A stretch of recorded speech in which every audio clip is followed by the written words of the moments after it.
lots of coaches have had challenges managing Alex Ovechkin. What was the first thing that came to your mind? Oh, it was after I spoke with him, and just even after going through the process, I knew there were coaching elite level players, especially veteran elite level players. There's significant challenges, so I always knew that going in. Now I will say with you're a little bit nervous. Okay, how's this going to go? Hopefully he's receptive to coaching. Immediately when I talked to him, when I called him and he was in Moscow, right after I got the job, we're catching up. How are you doing? How's everything? Family stuff. And then immediately he goes to, okay, what are we doing? We just missed the playoffs. How are we making this team better right now in the off season? What changes? Who are we signing? Can we get better up front? Can we add some scoring? It's amazing. Like he just has. He's thinking of how is our team going to get better, and that's immediately well. I said, whoa! I haven't even talked to the general manager about personnel yet.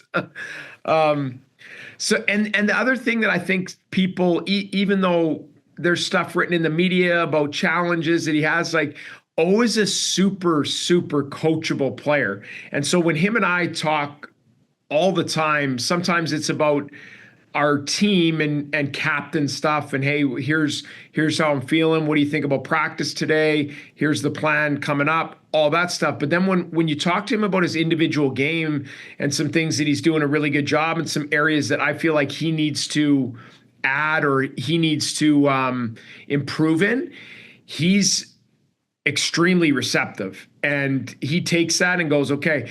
And so that helps with a lot of what we do culturally.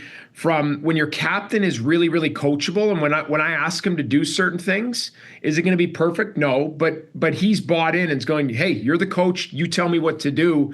And that coachability sort of bleeds throughout our whole entire group, if that makes any sense. Yeah. So the one thing that jumps out at me, and I've said this before on lots of different platforms, 1743. Do you know what that is? 1743? No. That's his ice time this year. It's the lowest level of ice time really in his career. You have him down since the year they missed the playoffs. He was at 2012. His career average is over 20 minutes and 30 seconds. You've got him almost 2.5 minutes less than that. I think that's a factor. I think that's his sweet spot. And can't speak for other coaches, but I think that there were times where he wouldn't have bought into playing that little. Yeah. Is that fair? I think it's completely fair. And him and I had candid conversations about that. And he would, even sitting here right now, he would disagree and say, I can handle the 20 minutes. But what he, again, receptive to the coaching part is, and this is what we talked about after the end of last season, is can we get more efficient minutes? So are you able to forecheck a little bit more? Are you able to use your skating a little bit more if you're playing 17 and a half versus 20? Can you be more productive in your 5-on-5 minutes? And that was my point to him of why I felt like it was important that his minutes came down a little bit, and we're not just going out there and getting a ton of quantity minutes that there's not that much quality to. And that he's done a really good job with that. Now, I will tell you, he's a competitor. So when I don't call his number, he's looking back and wants to be out on the ice.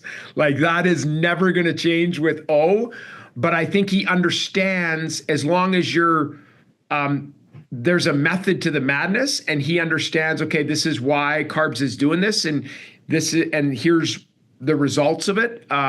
He buys it. What's the coach's strategy when a player's looking back at him? Are you looking at the stands across the way? Are you looking at the timekeeper's box? Like, what are you looking at trying not to see him? Darren, it's amazing. I can feel out of the right side of my face a head turn, and you always can feel when a player, especially of O's, stature is like, Coach, am I up yet? And sometimes I just have to say, oh no, it's Nick Dowd's line or it's Doobie's line.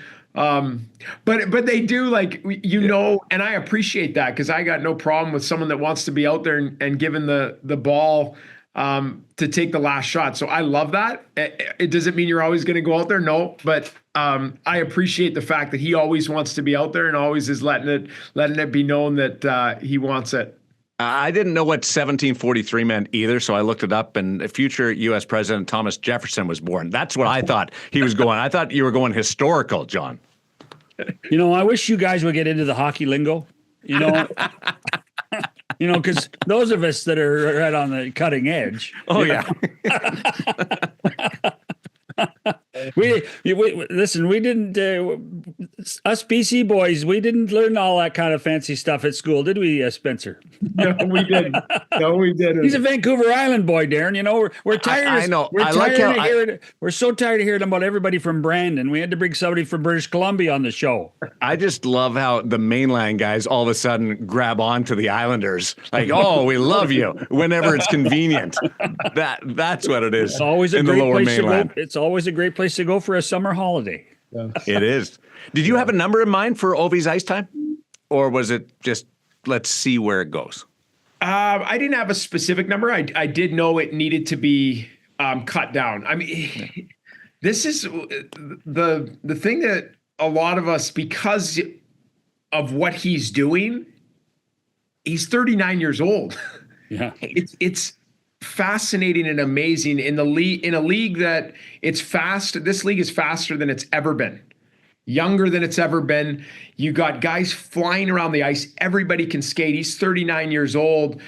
And so I knew and felt like, especially last year, and especially as you talk about going through 82 games and towards the end of the season and playoffs, hopefully we're in there. This is what I was thinking in the off season, and we are, is you want him to feel really, really good and fresh. And so I knew and wanted his minutes to come down, and the power play stuff, I'm fine with him playing the full 2 minutes. A lot of people ask me about that, of, your stance on that. Would it be better if he played a minute?